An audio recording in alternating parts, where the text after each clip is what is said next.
Good evening, everybody, and welcome back to another episode of One Big Stock Market Sundays with me, Will and Jordan. Lads, how are we? All good, all good. Yeah, all good, Jay. How are you? Yeah, good, man, good. Busy weeks as always. It's been a bit of a mental one. So, guys, everybody that's watching, we're going to do it a little different this week. So we're going to, if you have got interesting questions, they're going to be a little bit more chill, but we have got a lot more to touch on. If you've got good questions that you want to ask, not just stock tickers, then of course, throw them up, ask the questions, and we'll touch on them from there. So going into this week's predictions, so obviously from last week's, George, do you want to take over from here, mate? Yeah, so from last week, Jay, John, and Stream went for a green week. Myself, Will, and Ben, who's on the stream, went for a red week. It ended up about 1.4% down, I think, from open. So it was all in all a red week. So Will takes up to a lead in the leaderboard. I'm managing to catch up and stick on the heels of Jay and John. And Stream, unfortunately, awaiting their first point. So try again and better luck next time for the stream. We need to pick up for the stream, don't we? Yeah, so the stream's not having a great time at the moment in regards to evening Rob, in regards to picking the result. But I have just put another poll up. So obviously, guys, if you want to put in your result of where you think that the market will end up next week. And then at the end, we'll come back and we'll touch on our predictions ourselves, for myself, Will, and Jordan, and John. And obviously the stream result will be there. So everybody get your votes in. Don't forget to put anything in the comments, interact as we go along. So Will, if you want to take over from here, my mate, I'll just pop you up. Yeah, so just as usual, we're just going to look at gold, silver, Dixie, and the Bitcoin over the last week as well. It's been relatively stable-ish. I mean, gold did have this big drop on Thursday, reacting to the jobless claims numbers. The same as in silver as well, you can see. But gold did end green, and over the month still green. But I mean, it has been a very a very turbulent time, you could say. So things are slowly settling out in precious metals, although I still feel like there's a lot of pressure building to the up or downside in silver and gold. But gold does finish the week over $5,000 for an ounce.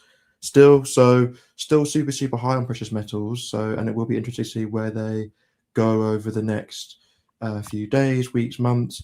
But I think it's also interesting just to highlight that this big drop from the jobless claims and how generally reactive different asset classes can be to different pieces of news. Because I think if we look at Bitcoin over the last week, they didn't really react. Bitcoin didn't really react to this news. It was somewhere around here, where obviously with the precious metals, we've got a gigantic drop on Thursday. Again, Bitcoin is 68,000, around that right now. Again, pretty crazy week for Bitcoin overall. It's like it's been up and down as usual. Still 6 months down 41%. And I think maybe in a future week we can touch on more deeply into the 4-year crypto cycle, looking at the midterm year as well. But I've seen a lot of predictions of people thinking that this is going to be a pretty bad year for Bitcoin. But also something that I've noticed myself is that when a lot of people think the same thing, often that doesn't happen.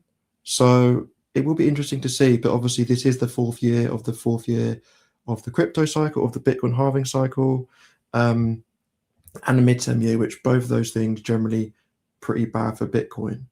And then finally, the Dixie is not as low as when I first highlighted it, around 95.5, but 3 or 4 weeks ago now, we're around just under 97. But again, fairly volatile for the Dixie. Normally, the dollar versus the basket of currencies wouldn't be quite this up and down, I would say. And we are still have lost about 9.5% over the last year on the dollar. I also this week I just wanted to bring in the 10-year Treasury as well, and just to show that this has also been moving, and this also came down almost 4% now, which is really good. Like a few of these drops, that was on the jobless claims and then on the CPI report, which I'll touch on later on. So this has also shown good signs of coming down and lowering it, and just generally bringing down the interest rate for the Fed, but also the like the general population who actually interact with these rates. And then finally, just one extra bonus for this week, and then I'll sort of lead into my main second talking point, is the Qs. So it's the NASDAQ 100, QQQ is the ticker. And I just thought this week I would just very briefly explain why people look at QQQ rather than the NASDAQ 100, because it is like an ETF for that index. But I think people like to look at the Qs rather than the NASDAQ 100, even though it is the same chart effectively, as you can see, because it is tangible, like it is the one they interact with, they trade with, they invest into, and also because it is tradable, like you get the volume bars right at the bottom, whereas on the NASDAQ 100, obviously it's not tradable, so you can't get that information. But like there's billions of options placed on a QQQ, and I think it's just a better metric, even though it is effectively the same thing, to looking at the 100 biggest tech stocks in the US. So the one thing I particularly wanted to look at this week was, I'm going to zoom in so you can see it clearly on the stream. Hopefully, even if it on a phone, you can see this. So these lines are the exponential moving averages, and this is the 20, and we're on the weekly chart. And so you can see this chart for the week which closed on Friday, it's closed under the 20 EMA for the first time since way back after the tariff crash. So this is the 5th of May is this week here. So this can be seen as a signal to some people, and maybe it's more of like a trading thing than rather than like a long-term investing indicator, I guess. But I think it's something to be aware of. It doesn't mean that it's a super negative sign. Am I going to come crashing down? It just can be seen as a sign to a lot of traders that they're not going to keep just endlessly buying the dip, because maybe we're more in a sideways phase, and maybe we might need to find some lower support. The obvious lower support is at the 50. I'm not saying that it will go down there. And as I did make a big point of last week, that things take a long time in the stock market. Things aren't as quite as quick as we've perhaps gotten used to them under Trump. So next week it might be green and then red again, etc. But I think it's just something to be aware of, that it has lost the 20 EMA, and we'll have to see basically where this goes. And even though SPY, which is the S&P 500, hasn't, you can see it's finished way above this line, because information technology and communication services in SPY in the S&P 500 is around 45%. Even though the QQQ, the NASDAQ 100, is around 95-100% of that, I think because it's almost half of the S&P 500, like the major index, it is worth sort of seeing the general trend for tech. And I think it does show a bit of a risk-off appetite, the fact that we have lost this EMA, the fact that Bitcoin is going down, and people are maybe looking for some safer things like bonds, and obviously like the bond yields went down, which means people are buying bonds. So I think it's just something to be aware of. I'm not saying this is a really important indicator, everyone must be aware of this, but I think it is interesting to see a double top and then losing the 20 EMA on the weekly. Have you guys looked at this chart? Like, do you take much notice of this, or is this more of like a background thing for you guys? So this is something that I've started touching on myself recently. I know one of the lads put in a lot of the indicators, so I've started doing it. It isn't something that I'm massively clued up on, but it is important. It is something I'm currently learning. So if George, have you got anything to touch on this, Matt? Yeah, so I don't use TA too much for sort of more wider indexes and funds. However, it is definitely something, as Will said, to take into account. EMA is slightly shorter term looking than SMA. But I think so like from a trading standpoint, those who are short term traders will take a higher sort of focus, I think, on moves like this. But it is an indicator, and I think it is a classic example where you have, let's say, any given moment, a dozen or 2 dozen things that feed into your overall wider sentiment and how your strategy is playing out in the investing world. I think this is just one of the things to factor in. Don't ignore it. I personally wouldn't be making a big pivot on it, but not ignoring it at the same time is good to be aware of for sure. And I think for those who haven't previously used sort of this light touch of technical analysis and using these indicators, use these large indexes and use these large funds as a way to practice and get familiar with those, because I do think they can be a really big help and help you see through some of the noise and actually see what a lot of the rhetoric stuff that you're hearing and different opinions, what it ultimately comes down to, at least on sort of like a chart level.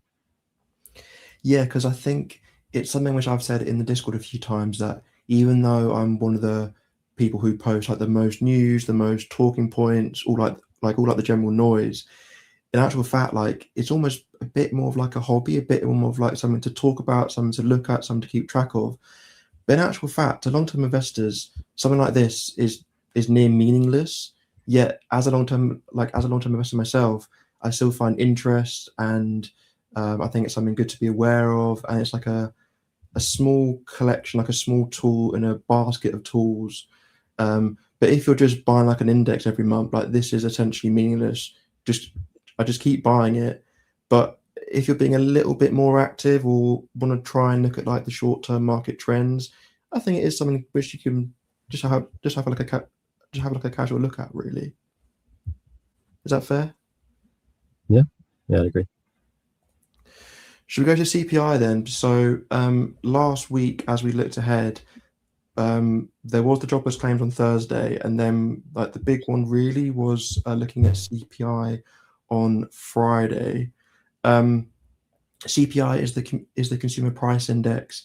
It measures the average change over time in the prices paid by consumers for a basket of consumer goods and services. So it's important because obviously generally inflation is important to keep track of, which I will go into a bit more detail later on. But it's the market's preferred method of judging inflation. So it comes out early in the month than PCE. PCE is the Fed's preferred method. CPI is generally the market, but it still can have some weight on what the Fed does with interest rates, and of course slightly away from macroeconomics, but like in a more like a general sense as well. It also just tells us how much value effectively the dollar's losing each year, and like the purchasing power of people buying goods and services. So trade economics is where I get all my information. I think this is in your ebook, Jay, is it? It is indeed, yeah, that's correct. So I don't know if it's that one or if it's there is definitely one in there, which will show all this. I don't know if it's market or something. It's Economic something calendar it might be called instead.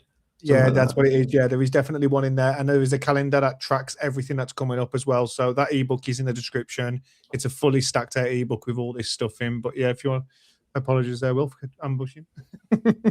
Not good, mate. I asked you. Yeah, just keep spiraling off. So this is I think this is a great website to see the data, to see it. So I've gone back to Friday. It kind of has in red like the most important ones. So if you're not quite sure, generally the US is really important, and the data from Friday is really important. So the headline year over year came in at 2.4%, and I think initially there was a bit of like an everything rally. So stocks moved up, metals moved up, crypto moved slightly up as well. Bond yields came down. But then there has been some skepticism over the actual results. So the month over month ones are seen as a bit more trustworthy, but it's the year over the year which people are scrutinizing a little bit more, because in the longest government shutdown, which was last year, the October data wasn't released for this by the BLS. And by the BLS rules, if they haven't got data or they can't get the data for something, they assume 0% and just roll over the figures. So if we assume 0.3, 0.4% CPI for October, that actually pushes this figure sort of to 2.7, 2.8, maybe even 2.9%. And if you didn't know, the target rate of the Fed is 2%. So pushing it that far away from 2% is a bit of a bearish, hawkish signal, I suppose. And the Fed is very data dependent, so they wouldn't just act on 1 month anyway.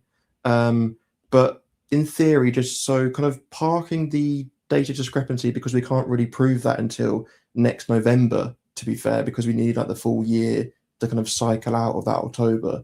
So like if we do take the results at face value, it's good. Like it was a beat by 0.3%.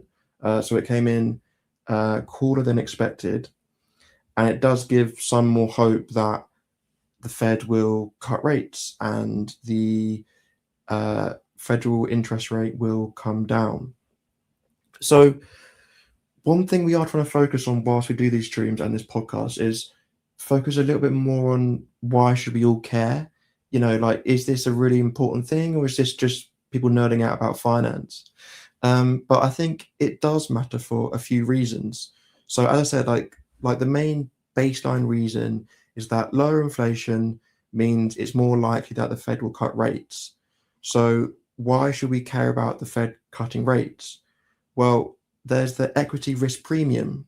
So whatever the bond yields are at, that is heavily affected by what the federal interest rate is, but it's also affected by PCE, CPI. So to buy equities, to buy stocks, investors want a premium, an equity risk premium over bond yields. So if bond yields are at 3.5%, people want to feel like they're going to get probably around 5% or more return on their stocks for that year, rather than just buying bonds. So, but also the lower bond yields are, the lower federal interest rates are, the less likely people are going to hold cash, park their cash in money market funds or government bonds, and they're more likely to move to stocks because that's where the return is, because the returns are getting lower and lower. When the interest rate was at 5.5%, that was a pretty nice rate to park your cash. If interest rates eventually come down to 2.5%, that is barely keeping up. That's barely keeping up with inflation. So people are more likely going to want to move to stocks, and that's obviously bullish. More money coming into the market, that pushes prices up. It also means that the discount rate is lowered. So a lot of high growth or high growth tech stocks are measured via the discounted cash flow model. So without getting too complicated, it lowers the discount rate, which means that the revenue today, the cash today generated by these businesses, is worth more than if you just parked it in bonds or cash and hope for I think I might have got that the wrong way around. So it lowered the discount rate, which places a higher value on future growth, on future profits, and it weakens the value of cash today.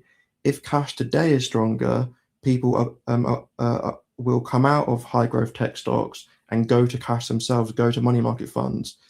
If it looks like via the discount rate cash flow model that it's better to, if interest rates come down, then that model comes down.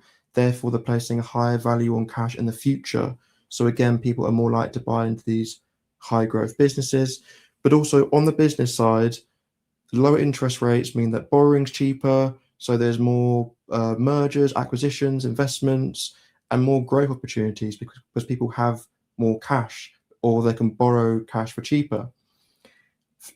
Just one final point is that it also gives the opportunity to refinance current debt to a lower level, which again means that they're paying less on interest, and again in theory means that they can either borrow more or they can use that money saved from paying interest to spend on other things.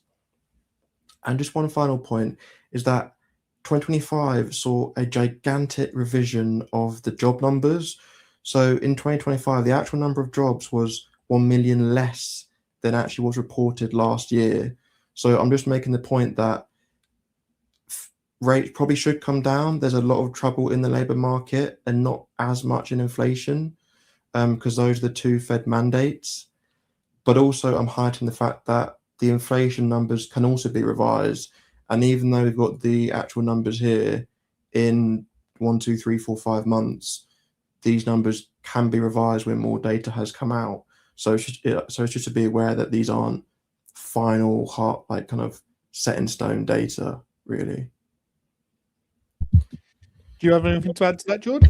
Yeah, I was saying last week when we were looking through the data to come out for this week, I said that the CPI and the inflation data side is what, for me, was the most important, stood out the most. And I know we're only talking sort of 0.1% or 0.3% differences, but in terms of expected inflation and then the numbers of inflation, those are really, really big margins. So the numbers that came out for me were very bullish in a number of ways. So assuming that these numbers stay as they are, and obviously we always owed it to what could happen and what has happened recently with some other numbers, and hopefully that isn't the case, because I do think, as I say, this is bullish in a number of ways. It's bullish for growth stocks, but I think it's ultimately also bullish for these large mega caps that we're seeing with all this capex, and those especially that are taking on debt through that capex. It makes their debt cheaper, just the same as it makes growth stocks that are unprofitable makes their debt cheaper as well. And then similarly with cash being less, as Will said, cash being less sort of attractive and appealing, less focus on cash, less focus on bonds, more focus on stock market and equities, and that drives that side up as well. So the numbers for me, if they stay, are really bullish. So let's fingers crossed, hope that's the case of what happens over the next few months, and there aren't any revisions that come through, because they are a pretty significant margin. I sort of get a feeling that some people are hoping that the Fed has kind of discounted 2% and is sort of happy with 2.5%, 3%, but that is still a big difference. 2%, like over 10, 20 years, inflation at 3%, not 2%, is huge overall when the differences compound and compound. So in theory, like if you're taking it as like the exact rules, if you like, 2.4% still isn't 2%, so it's still not good. But I still maintain what I said and what Jordan's just said, that closer to 2% means that they can then focus on the job market, and focusing on the job market means lower rates, and then that means like all the things we've already spoken about today. So yeah, hopefully they have discounted it maybe a little bit, but I don't think anyone wants inflation to stabilize at 3% of them, because that would be far too high. There was quite a big reaction and sort of eyes looking towards the Fed from these numbers coming out, because they were better than expected. Plus, with the combination of the sort of jobs data and those revisions not looking so good, there was a lot of reaction of the Fed's been getting it wrong in terms of not being sort of critical enough with rate cuts, where jobs have suffered and the employment sector has suffered, and the business sort of side of that has suffered, where actually inflation's been better than expected, obviously assuming, as I say, if these numbers do stand. So there was a lot of eyes from those combinations, those two data points pointed towards the Fed, thinking that actually they should have been a bit more aggressive with their rate cuts. If everything is as it stands is correct, then in hindsight they maybe should have been a little bit more bold with rate cuts, more of them, or greater rate cuts. Yeah. I do think that Kevin Walsh may look to, Trump/Kevin Walsh may look to influence and try and change the way the BLS collect data. It does seem a little bit outdated, a little bit old-fashioned. Like I think some of it is like surveys of, I think it's only like a few hundred people. Like it's actually quite a backwards, very small time way to cover it. So I don't know, using a Palantir system or something like that, where they can actually collect real-time data, because there's the system or like the site, which is a Trueflation.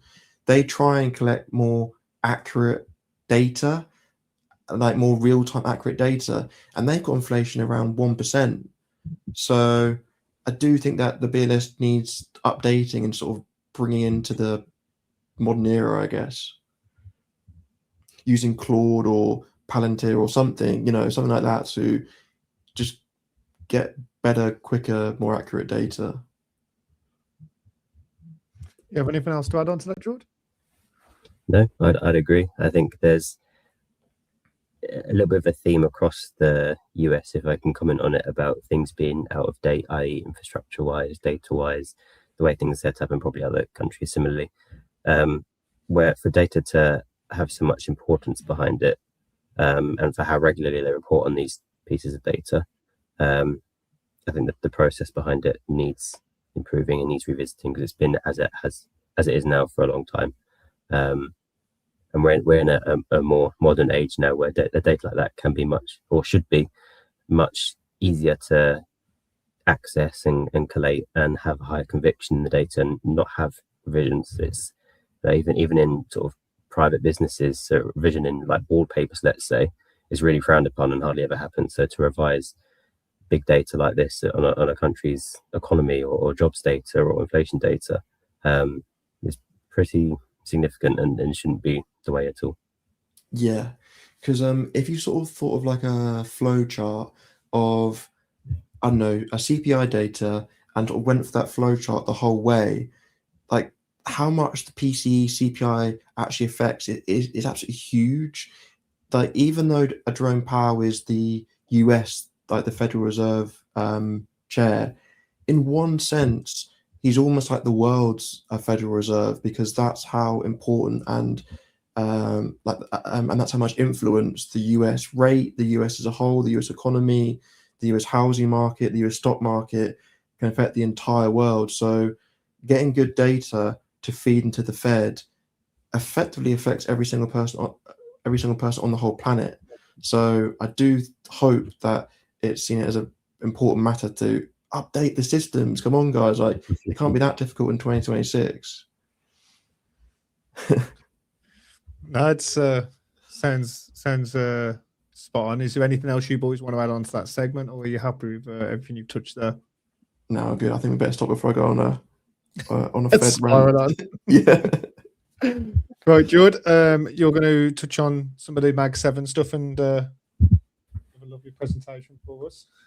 Yeah, so I know the past couple of weeks you've been used to sort of me running through earnings of companies for a little while, and going into specific numbers and putting points across and that. What this is not what this is going to be. A little bit more short and sweet and more open. So please do put general thoughts you have on the Mag7, on the capex, etc., into the stream chat, and we can just have like an open conversation. But just a few things I wanted to sort of run through, just as like food for thought. A couple of things that I've been thinking about recently, and see what anyone else might think on them. So this main chart in the middle is just the S&P 500 year to date, and on the right side we've got the Mag7 year to date. And obviously the first things you can notice is the S&T's been flat so far this year, albeit short time frame, sort of 45 days ish. And Mag7 have been performing worse than the S&P so far. And if you take the Mag7 out, we know Mag7 is a big weighting of the S&P. I think roughly 40%, maybe a little bit under than that. The S&P probably would be up year to date. So the Mag7 is drawn down, which is obviously a lot different to what we've been used to over the past few years, where Mag7 have sort of been the benchmark, if you like, and of what have been driving most of the S&P's gains and growth. So it's interesting to see that actually minus Mag7 at the moment, the rest of the S&P is outperforming them. And of course, we've got some big names that we know about and that we've spoken about in streams already this year. Microsoft, Amazon, for example, that are already down quite a lot year to date. And of course, a lot of that is focused around the capex side. We know there's been a good earnings season so far. So far we've had 6 of the 7. So this is just excluding Nvidia, but pending their earnings, which I feel quite confident will be positive earnings. Everyone else has beat or been in line with all of the expected numbers so far, at least in terms of revenue, earnings per share. Of course, the main sort of elephant in the room has been capex, and that's been the main narratives and takeaways from their earnings. It's been less about the profits they've made and the revenue they've brought in, and more about what they're committing to in the near future and the long-term future, and how those are then going to affect the future numbers. So much less focus on the numbers here and now, and more focus on what those numbers will become. We showed this slide, I think, in both of the previous weeks, but definitely in last week, just looking at the capex of the four sort of hyperscalers in the Mag7, because I do think there's a split in there where Apple, Tesla, and Nvidia aren't in the same sort of environment or like focus as Microsoft, Meta, Alphabet, or Google, and Amazon are. So there's sort of a little bit of a split, I think, already within the Mag7. But this is just an updated capex graph for that Mag7. Microsoft numbers are different because their financial year is a bit different to everyone else's. They'd like to be special. So that's a one prediction of the calendar year of 2026 rather than their financial year. And as we know, very, very big numbers, and you can see very clearly there that there's sort of those four that stand out on the capex side, and with this push for AI and technical infrastructure, and the other three who sit outside of that. Obviously Tesla not so much in the space as much as the others. Apple with a different focus and doing partnerships with Alphabet for the AI side, and then Nvidia being more the provider of the hardware with much capex than anyone else, because they're not trying to build out in the same way the others are. They're the ones that benefit directly from that capex. And then so this is again looking back at those sort of four hyperscalers, and also including Oracle, who's in that technical infrastructure sort of cloud space, more comparable to the other four. And that's the sort of like headline number that you might have seen a lot of already, about 650 billion projected capex at the moment for 2026, the year ahead, looking at those sort of five big players in the American capex space for AI. And then a couple of things here that I also saw on Twitter this week. So the hyperscalers again, and this is, I think, from Wells Fargo, this is just looking at Amazon, Google, Microsoft, and Meta, so excluding Oracle. Just looking at their free cash flow margin. And for those who don't know, the free cash flow margin is effectively looking at how profitable they are in total once you take off expenses and capex, etc. And you can see how it was trending down a little bit over the last few years. It peaked up over the past sort of 2 years. It's coming back down again, more in line with the rest of the S&P, as we're seeing that higher sort of capex commitment coming in. And then on free cash flow conversion, so where this is different from free cash flow margin, if you think of free cash flow margin sort of just as a general profitability indicator for a business, the free cash flow conversion sort of scrutinizes how efficient in a way their business model is, and how almost the liquidity of their earnings. So looking into the profits that they're earning, say on paper, actually what do their profits mean? How much of their profits do turn into free cash?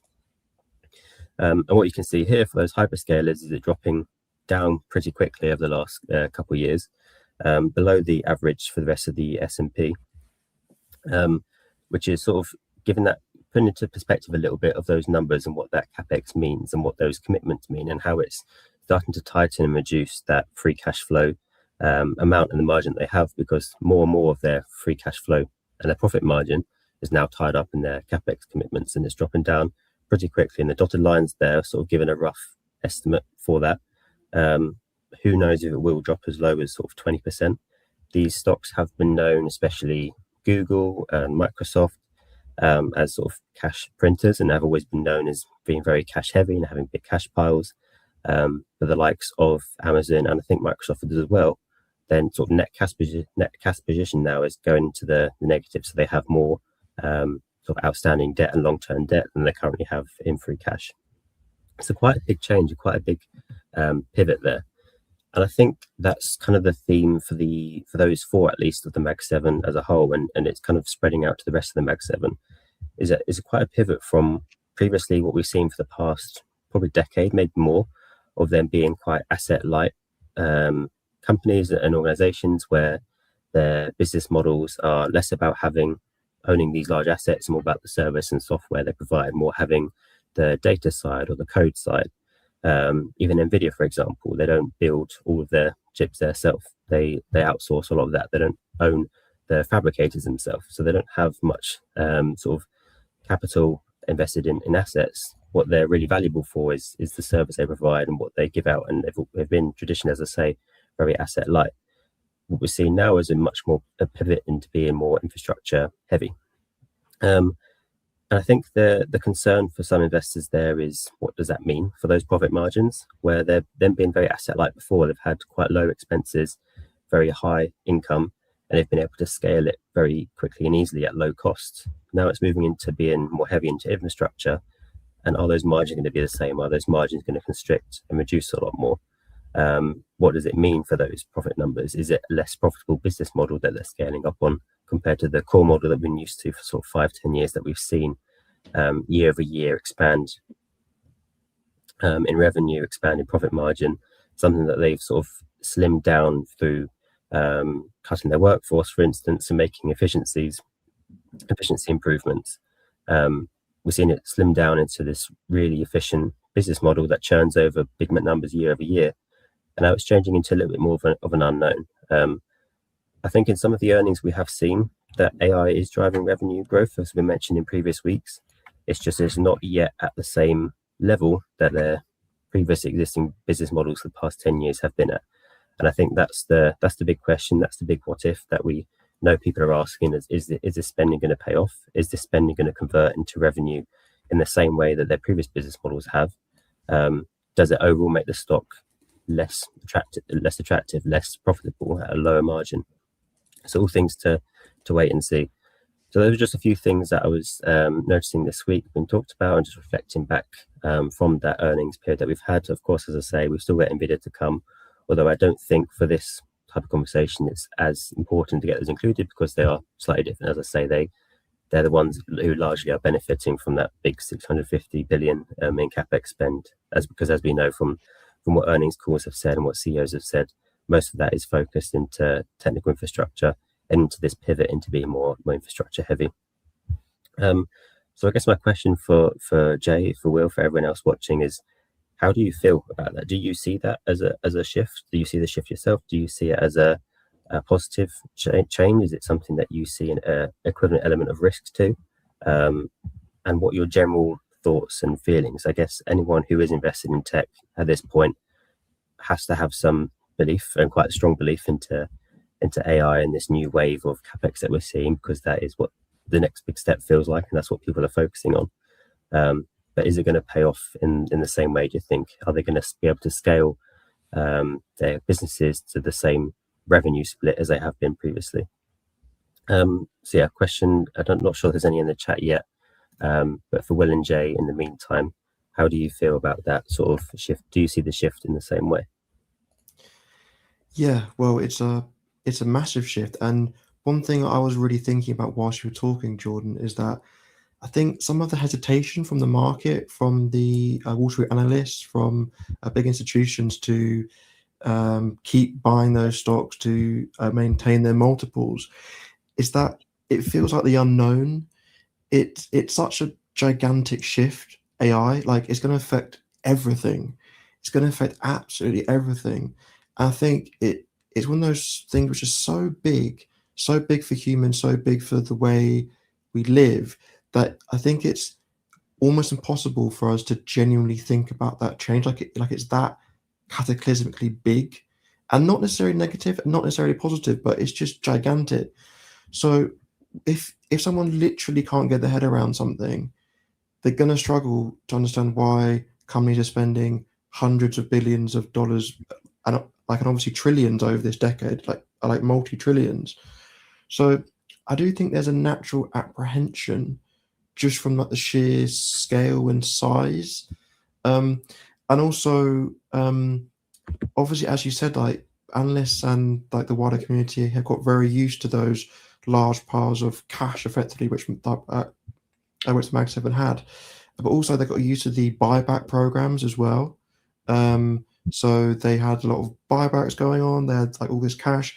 I think now Meta are effectively borrowing money to still do their buybacks, because they know that like cutting out the buybacks entirely is a bearish signal. So they're trying to maintain their buybacks and spend this enormous amount. So it will be interesting. I know I've raised it a couple of times to you now as well, and you just mentioned it there as well about how will we see a continual re-rating of these stocks because of the high capex every single year. And I mentioned it last week too. Yeah, exactly that comment. And I mentioned that, like, will there ever be like a cycle where it calms down and like they're just topping up what they have, or will they need to like buy the best chips essentially forever? So it's gonna be very interesting to see. I think one of the other questions, because I think Will's quite pretty much touched on what I was going to say, it's a little bit of an unknown, isn't it? Because it's hard to, I mean, I can understand when people are seeing such large capexes, especially because it's going to mean for some companies, if there's, like I say, the money problems, the debt problems, the stuff that brings, and what happens if it doesn't convert? And I guess that's a big question that people ask, especially with the likes of Amazon's, for instance. I know that's been the biggest talking point in regards to capex. It's more about what happens if it don't convert. And I think that's where most people's problems are what they're seeing, which I'll revert back to this comment. A quick question on capex. The market reacted badly to Amazon's high capex, but surely this shows they're aiming to spend more on projects, data centers, infrastructure, etc. It is correct. And I don't know if you want to touch on this, lads, because I think a lot of people were confused why Amazon got hit so hard once that capex was announced. And in my opinion, and why I feel like that was a case, is because it's so much exposure to the capex more than everybody else's. It's so much spend. People also, obviously, some companies have a lot of cash on the balance sheet. Not all companies are in that position. So when there's high capex, there's a lot of risk to reward. I guess a lot of leverage. What do you think on that, lads? On that comment, why do you think that the market was so reactively badly in regards to like Amazon's earnings for capex, for instance? So for me, Amazon's a really interesting one because I think I mentioned it last week when John was running through. Amazon's sort of cloud and tech infrastructure side actually operates at a higher profit margin than the like commerce side.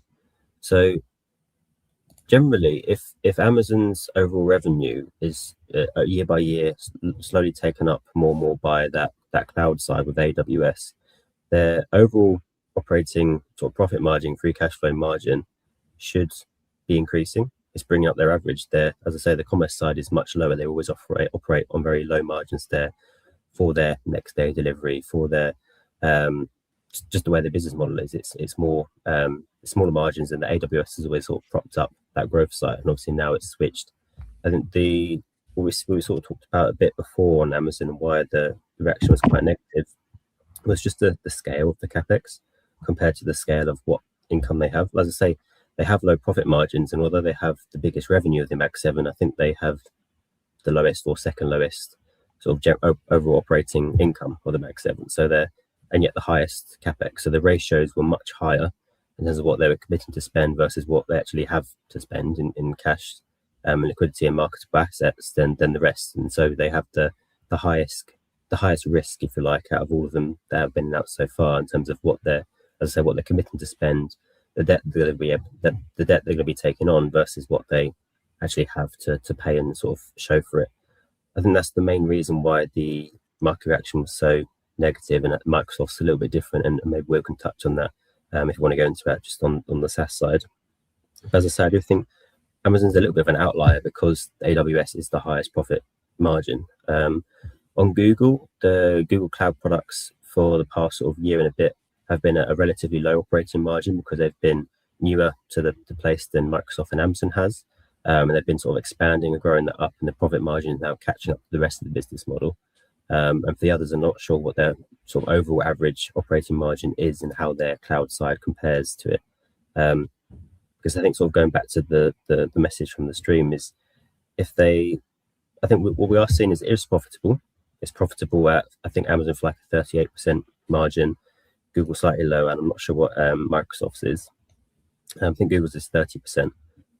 If their overall margins are 40% or they're higher than the cloud, all right, the cloud is profitable, but it brings that overall margin down a little bit.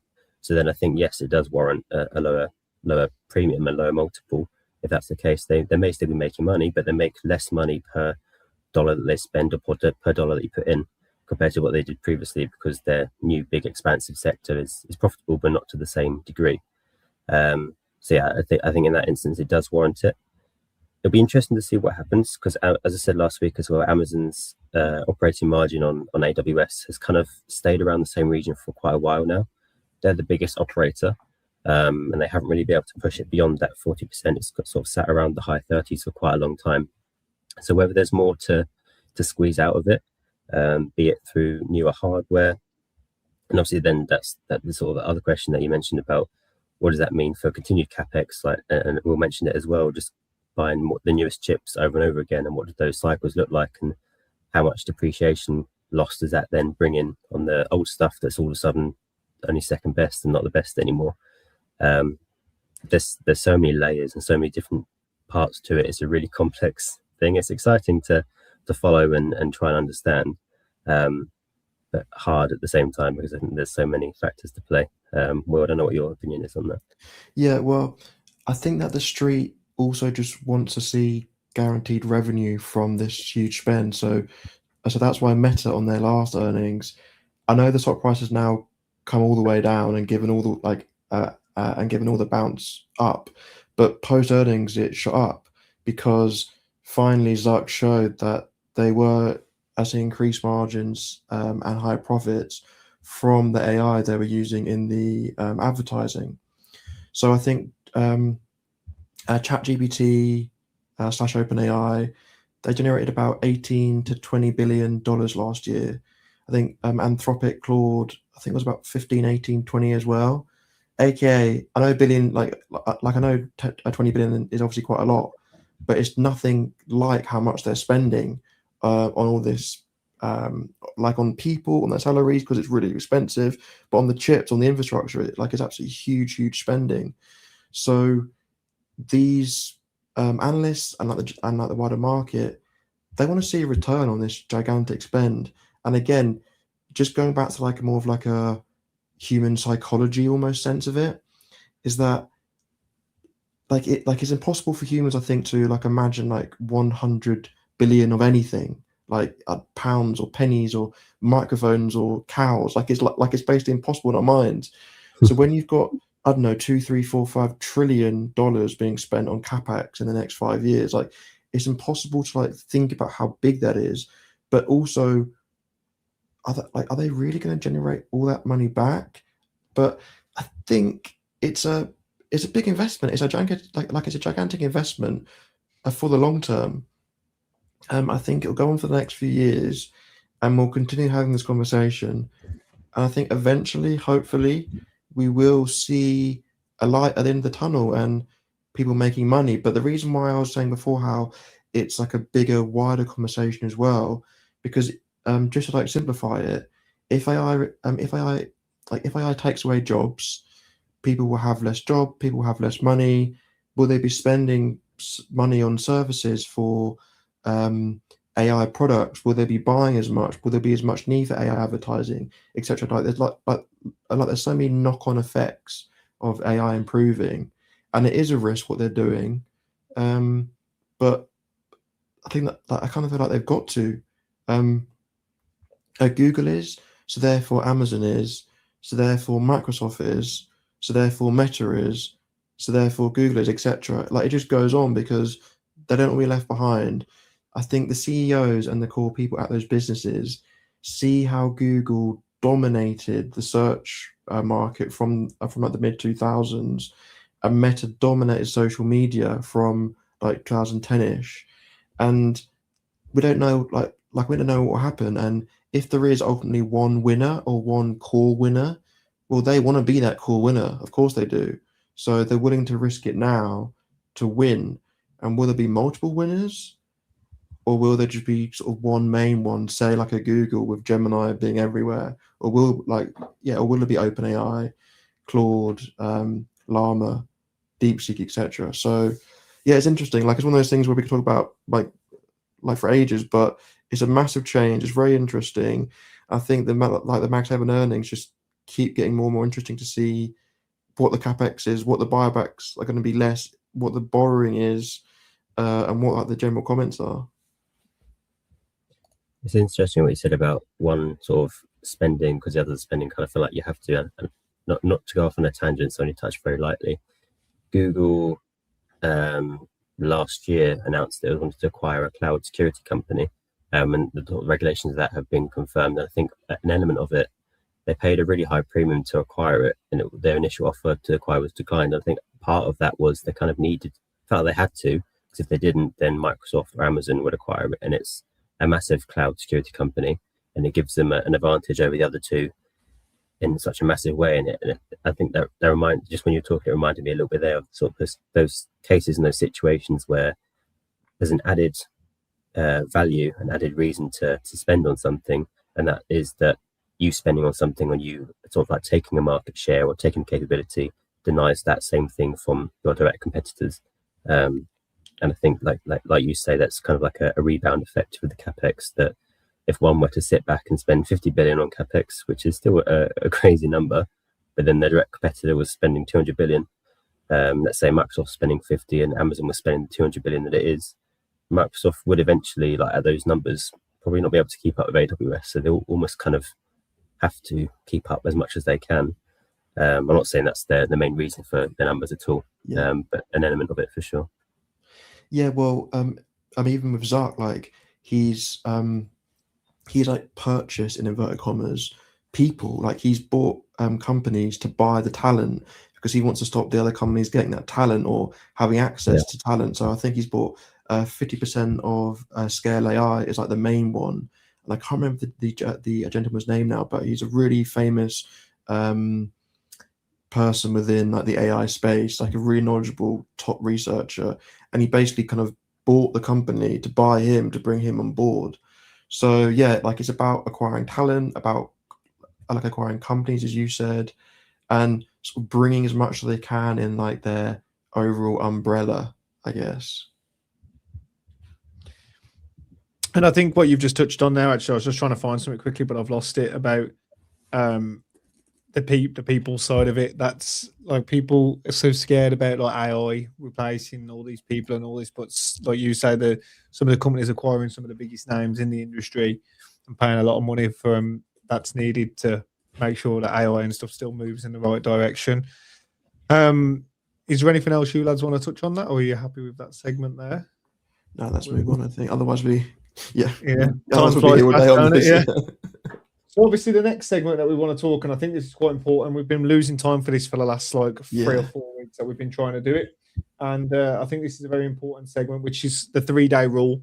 Will, I'll let you lead with this, and then obviously all three of us will bounce off this, because I think there's a lot of little components that go into this 3-day rule and why it matters. Yeah, so I've been a real broken record in the Discord server recently. I keep saying 3-day rule, and people probably thinking, bloody hell, well, I get it. But sort of like the reason why I keep saying it, to be honest, is that I am seeing certain people, in my opinion, and obviously they can do what they want, do what they want with their money. In my opinion, they're buying far too early. And as I said now for 2 or 3 weeks running, I think we've got used to this Trumpiness of the market. And when I say Trumpiness, I mean quick ups, quick downs, quick up, quick downs. But in general, I wouldn't say that the market works like that. But the 3-day rule in particular focuses on when one individual company has a really bad event. So it's normally like a really bad earnings, or it can be like a really bad piece of news, or I don't know, maybe for like a pharmaceutical company, like a drug doesn't get its license, or like a study comes back bad in some way or something. So the 3-day rule is the idea of this bad event happening, the stock losing 10, 15, 20, 25%, and waiting 3 whole trading days, so effectively 4 days, until you then even think about buying. And I've done it myself, where a bad earnings happened probably like 9-10 months ago when I was like still a lot newer. It drops 10%. I think, right, bargain. Like I was buying this 10% higher, like I don't know, like last week. It's now 10% less. I'll buy it. 2-3 days later pass, it's 5, 6, 7% lower again. And I think one thing I've really picked up, like in general about the market, is the sense of a self-fulfilling prophecy. Because people know about the 3-day rule, people like it. sorry, because people know about people know about the 3-day rule. People respect the 3-day rule, so therefore the 3-day rule happens. If that makes sense.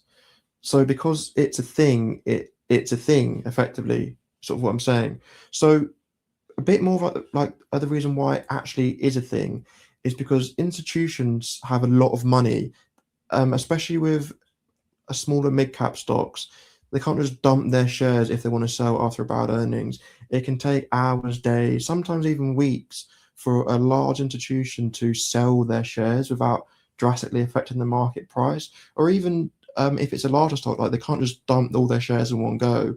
Like it has to be a little bit over time. So it might be over 1, 2, 3 days.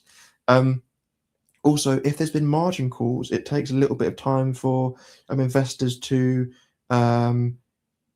basically purchase that margin to put more money in, or it takes a little bit of time for that margin call to kind of process. It also can take 2 or 3 days for analyst reports to come in, for new price targets to be set. So it gives a time of like market digestion as well. And I guess more on like the retail side, just waiting 3 days just gives our brains a little bit of time to come terms of like the shock, which like we've experienced, and not sort of FOMO by the dip. And yeah, I mean, if you go and look at any chart after any bad earnings, you can see that if you wait 3 days, you're gonna like it probably won't drop more. And it's not a guaranteed thing, but it probably won't drop more. But also maybe you might catch it on the slight uptrend, but then at least you know that it's probably not going to dip further. So it's ultimately about waiting, being patient, and not buying a falling knife. Yeah, and I think what we'll touch on is because there's a few certain aspects that go into the 3-day rule, and that's emotions, that's regulation, that's looking at it as from like everything Will's just touched on. For instance, after 3 days, there might be margin call pressure where it actually subsides into more selling, which then pushes it further down. And what this means in a 3-day rule is, like Will said, if a stock drops by 10 to 20%, and then 2 days later it drops another 10 or 20%, the actual 3-day rule resets because it becomes day zero again. And obviously there is different takes on this and different ways how to do it, but the real message into it, like Will's saying, is patience. It really does come into it. And yeah, if it jumps back up 20%, it's obviously you might have missed something, but you also, like I say, it's always about regulating the emotions, and it does get a bit like that when you see buying opportunities, because like Will also touched on, we've touched into a Trump-like type market where when a tweet comes out and something drops down, we also can see it fly straight back up in the opposite direction within a few hours. But the 3-day rule gives you a little bit of time to stop, regulate, see what's going on, analyze it from a decent perspective, because it's also important that just because it did drop 10, 20, 30%, it doesn't actually mean it might go back up, and it's about actually going away, stepping away from the computer in regards to looking at the stock and start looking at the background. What actually made that happen? What is the fundamentals there? Is that time? So that's what you use that 3 days for. So if I noticed, for instance, over the last couple of weeks, Robinhood, which has become a new position of mine and a rather big position of mine now, that Hood was sitting at a position of 120, I think, when I first started eyeing it up. And I said to myself, I set myself a price target, and then I also set myself a fact that if it got to X amount, then that's when I'd start my position. Now I started seeing it fall 10%, 20%. I mean, what's it down, Will? I know you watch it a little bit close to me over the last couple of weeks. Yes, I'm quite a lot now. Yeah. So obviously, then I started my position in it, but didn't go balls to the wall with it. And what I mean by that is I've waited now to regulate that and see exactly where we end up. And I've started seeing trends, started looking at charts, started looking at that. And it's really about analyzing it. And that's what you can do in the 3 days, because in those 3 days, what can you do? Well, you can research all you can.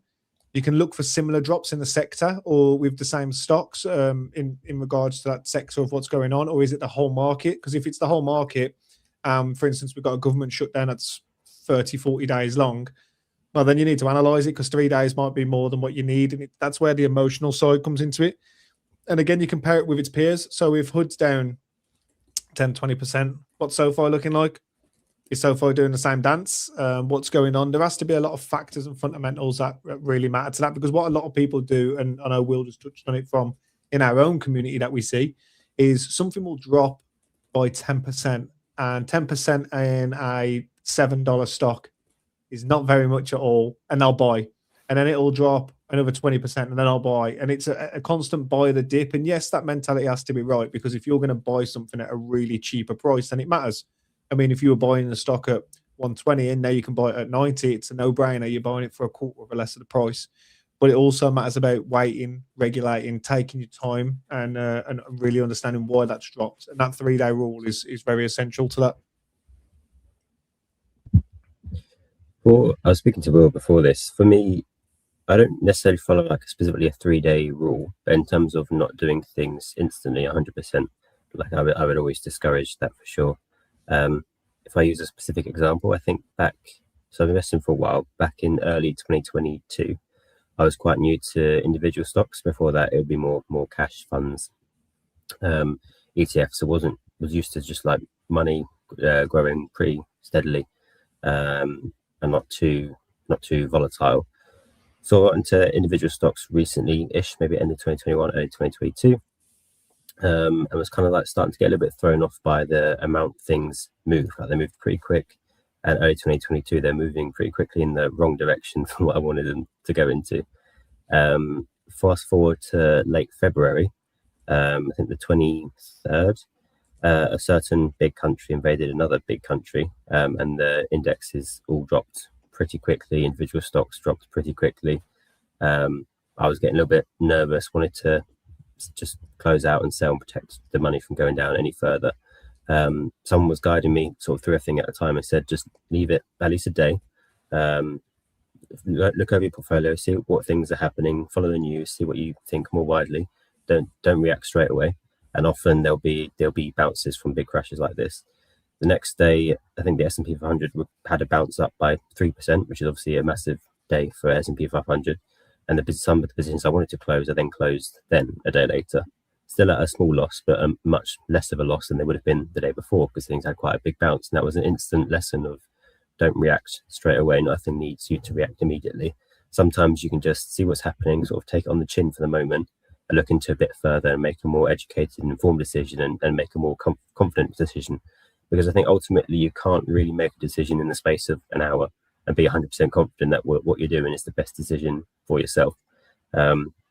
And as you said, just like use it as some time to reflect on what it is you want to do. If it's something's dipped and you want to buy more, just take a check. Use it as an example. We'll go into this on a future stream, but using TA to help time the reason for buying or selling something.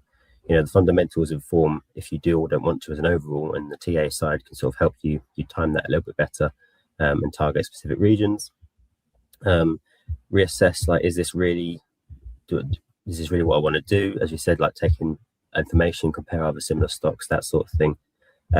Just take a bit of a breather. And I think some of it comes back to not trying to sort of force an opportunity out of everything or see everything as an opportunity. I think similarly, you touched on it, Jay, like not every dip needs to be bought up, and not everything is realistically a dip in my eyes. If something goes down a few percentage points, I don't think it's really sort of alarm bells ringing in your head like, oh, I need to buy this up because this price may never be available again. Don't force a position, force an opportunity. There'll be lots of opportunities that come to you, so you don't need to make every small thing that happens sort of into one, because there will inevitably be some opportunities that come. Just as you both said, take some time to really reassess it, how you're viewing it, how you feel about it.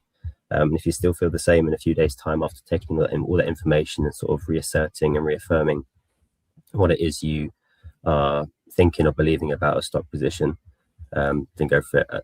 Maybe treat it like a tattoo. If you've got a tattoo idea and it sounds great at the start, give it a week or so, and if it's still a good idea, then maybe it's a good tattoo. But if a week later you think it's crap, then you'll be glad you didn't get the tattoo just off a whim. But I think you can carry that across into investing. Yeah, I think that's. I'm sorry. Well, you can touch first, mate. I was going to say that just one caveat to this one, just one major caveat is that this almost exclusively applies to a singular stock. So bad earnings or some bad news. If there's a wider market drop, the 3-day rule in particular isn't necessarily applicable. But as Jordan said, like just being patient, waiting, seeing how things are digested. Of course, that kind of like applies to everything, but just specifically on the 3-day rule, it's about individual stocks. It's not about a wider market tool. And just one final point. It's actually something Jordan mentioned a few days ago in the Discord to someone, but if something happens and you're not, if the share price goes down and you disagree with the reason why the share prices go down, kind of use that 3-day rule as a time to learn and look into why it's gone down. And it doesn't mean that after 3 days you have to 100% agree with the reason, but I think it's about just getting a good understanding of why it's happened, even if you disagree with the reason. And if you're, well, yeah, Jordan, I don't want to carry on because I guess it was your point. Yeah, it was just like obviously be confident in investing, but in terms of being open to learn or be wrong, always feel comfortable being wrong. You're going to be wrong at some point. No one could be right 100% of the time, because if we were right 100% of the time, we'd be billionaires within a year. It's impossible. You're going to get things wrong, and be open and be prepared for that. And I think, yeah, what you touched on, what I was saying in the Discord server the other day, was when things do happen, let's say an earning report comes out and it says double beat on the earnings correspondent on Twitter on both EPS and revenue, and the stocks drop down. It's not, don't treat that as well, it says beat on both sides, the stocks drops, so they're just reacting in the wrong way. I'm just going to buy more now. Don't do that. Immediately just look into the earnings more, find a reason, try and prove yourself wrong as to why what you're looking at face value isn't matching up to the share price. Almost want to be wrong and find a reason why you are wrong. And do that through looking into the earnings and finding a reason for why the reaction might be the way it is, and almost try and validate why the reaction is opposite to what you thought, and find a reason to be wrong. And obviously, if you don't find a reason to be wrong, then more conviction and more confidence to your position. If you do find one, then you either just learn something new, or you better inform your sort of current position on what you expect from the stock, and be able to better understand how things are moving and why they're moving. So either way, you win in either outcome. So I think that's just the best sort of routine and habit to have towards that sort of thing. Yeah, and I think that's really where it comes down to the most, and what it breaks down to is it's a few simple rules to think of: patience, regulation, time, and then obviously paying attention to detail. So attention to detail. It's really not that complicated. It's like when you get, the best way I always do it, because I know you just used an analogy as well, Jordan, about tattoos, is most people get paid weekly or monthly, whether it's Friday or the end of the month. As soon as you get paid, you don't literally get paid, withdraw it all out and go and spend it within 10 minutes. So you should treat that exactly the same like you do with stocks. If you see an opportunity, then an opportunity is there, of course, but make sure you're taking the right precautions, because like I say, I think PayPal on its earnings, I did the similar thing. Like I say, we can sometimes do it. It dropped to, I think it was 48, I think at the time, after a bad earnings. I bought some more. I didn't even pay it. So then we used to slip into it sometimes, and I bought some, and then I only bought a small amount, and I waited 3 days after that until I bought any more, and I've got it at a cheaper price than what it was now. This one, Mark, this thing we're going to probably touch on more in future streams anyway. We're going to keep touching on this one, so we don't need to deep dive into it too much now, because it's something I want to make sure it keeps its relevancy, because it is quite an important thing. So as we have a look at the stocks for next week, which I will now share my screen, what would you, so we'll do earnings first, and we'll have a look at that. Just catching up on some stuff here. Announcement upload. So next week we've got earnings. There we go. 15% of the S&P 500 reporting their earnings. Is there anything that you lads are watching for next week, or anything that you've really got your eyes on? I guess probably Walmart is a good one to sort of see where the US consumer is, for sure, and sort of purchasing power and where they're spending the money. And I guess it is a bit more of like a budget option as well, to an extent. So potentially, if they're doing particularly well, it can show strength of the consumer, but maybe it means that more people are having to shop there because they can't afford other places. So that's an interesting one. Aside from that, honestly, I don't recognize a lot of these companies. Of course, I know eBay and Fiverr, Wayfair, but some of them I haven't heard of. But I mean, it'll be interesting to see where we're at. And yourself, George? Looking at Thursday, maybe I'd use Walmart in conjunction with Klarna, just for a sort of a softer indicator of what the consumer market is looking like, and if it's a consumer market of buy now, pay later, which I think to some extent is a different indicator, meaning to a positive consumer market with the lower dependency on buy now, pay later, and obviously sort of shows the consumer levels of activity in the consumer market combined with the levels of sort of deployable income, if you like, in the consumer market, and what that might mean. But otherwise, I think it's a lighter week for me. I'm laughing at Palo Alto on Tuesday just because the way John says it. Yeah, I was thinking the same. Go check his channel if you want to see a Geordie person say Palo Alto, because it's funny. Yeah, just that consumer side for me, I think, would be the main takeaway for next week. Yeah, I think I take the same approach as well. I mean, I don't think some people see how important things like Walmart and stuff are actually, and it is because it does give good consumer confidence into how the consumers are spending for sure. I think that's the main ones I'm looking at places like eBay, looking at places like Walmart. Yeah, it'd be interesting to see how there. So like Sprouts is almost like the opposite of Walmart, where like it's a bit pricier, a bit more middle class. So if that's doing well, that's good. Although I suspect that they probably won't do as well, but I guess it depends on what their guidance was as well. So no, that makes sense. So you be enjoying. Go on, George. I was going to say, I think Walmart's also a good investor sort of sentiment indicator as well, because it does become a bit of a safe haven stock, especially in bear markets, because it's always a stock people, regardless of what the economic situation's like, people need to shop for food and essentials, and so it becomes a safe haven in those times. So as well, the earnings side for the consumer market, and then sort of like the share price movement side for a bit of sort of market investor side sentiment. I want to go see John's video now of him saying all around pal. Well, next time John's on in the next couple of weeks, we're going to have to trip him up somehow and get him to say that. He doesn't say the D at all. In regards to key events next week, so we've got market close on Monday. Do we still get the futures tonight then, Will, or is that tomorrow night? Tomorrow night, isn't it? That's tomorrow, yeah. Yeah, so we've got no market tomorrow. December durable goods orders on Wednesday, Fed meeting minutes on Wednesday, PCE inflation data on Friday, and 10 of the Fed speaker events this week, and then obviously 15% of the S&P 500 companies reporting earnings. So still a relatively busy week.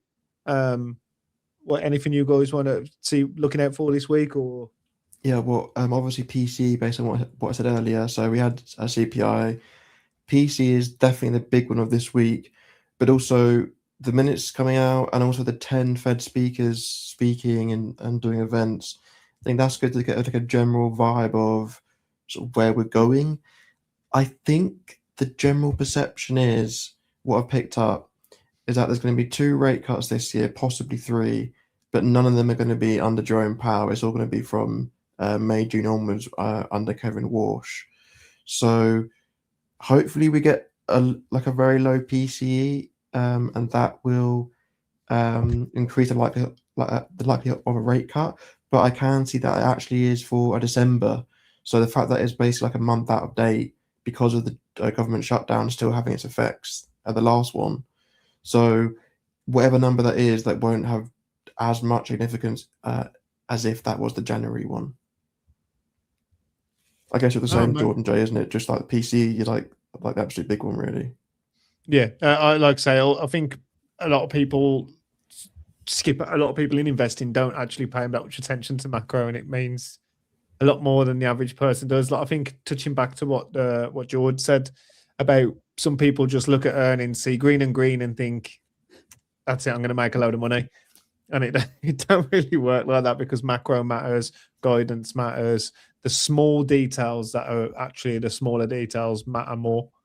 Is there anything you want to add on to that there, George? No, I'm the exact same. Inflation, again, that's the main focus for me. And then just if there's any interesting or standout sort of rhetorics that come from any of the Fed stuff. Yeah. So touching on to the last thing then before we finish up here. So we're looking at last week. So obviously Will is now currently touching the top of the board. The stream is down bottom at the moment. It's not looking too gravy down there. And the rest of us are in the middle of the board. So at the minute, Will's showing how Arsenal do it, and the rest of us are going to come charging in like City.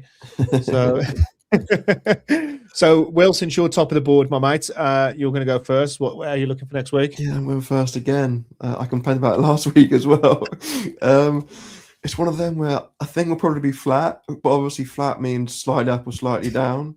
So I'm just buying myself a little bit of thinking time here by filling in the time. I think I'm going to go green. Why not?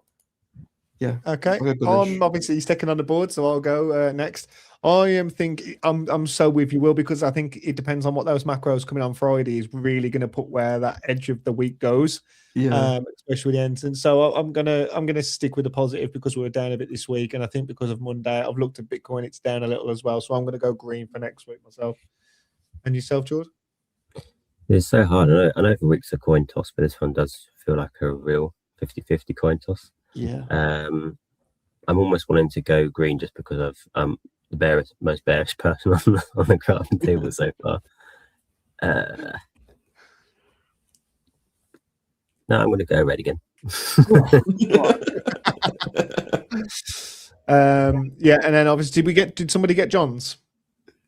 No, we need to ask him for it. Yeah, we can ask him for it and he can put it in. So obviously the stream, they have done their voting. We've had nearly 50 votes again, and it's actually really close, which is interesting. So we've got 59% green and 41% red. So the market has gone green as well, but that is the closest it's been in a split decision on the side from the stream. So yeah, stream thinks green. So we're going to go Will green, I'm green, Jordan's red. We'll get John's answer off him tonight, so that's ready, and the stream are going green as well. So that'll be interesting to see how the week goes.